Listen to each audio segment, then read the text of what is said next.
Ramiz Mehdiyev çoxdan iş başında deyil. Onu artıq əvəz eləyən şəxs var. Rusiyanın canişini, hansı ki oturub prezident administrasiyasında o idarə eləyir.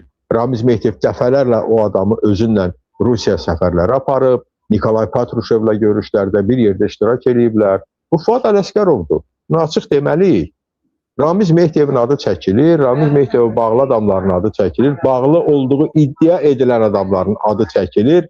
Bir-birini Ramiz Mehdiyevə bağlayıb ittihamlar eləyirlər. Üzr istəyirəm, danosbazlıq eləyirlər açıq şəkildə. Amma Fuad Ələsgərovun adını heç kim çəkmir. Azərbaycanda hüquq, mühafizə və güc strukturlarını kurasiya eləyən şəxs Fuad Ələsgərovdur. Və Rusiya Azərbaycanda daim güc strukturlarını öz nəzarətində saxlayırdı. Bugün də saxlamaqdadır. Əgər bugün saxlamaqda olmasaydı, Mais Barxudarovu cinayətkardan gətirib yenidən inspeksiya rəisi eləməzdilər. Cinayətkar demək polkovnik Validə xanımın övladını qətlə yetirən Teymur Məmmədovu gətirib paradda Qarabağ qəhrəmanı kimi təqdim eləməzdilər. Bunlar hamısı açıq aydın görünən məsələlərdir.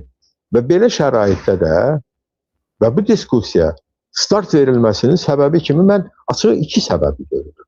Bunun biri dediyim kimi Rusiya-Türkiyə bölgə savaşıdır. Yəni hələlik bu diplomatik savaşdır.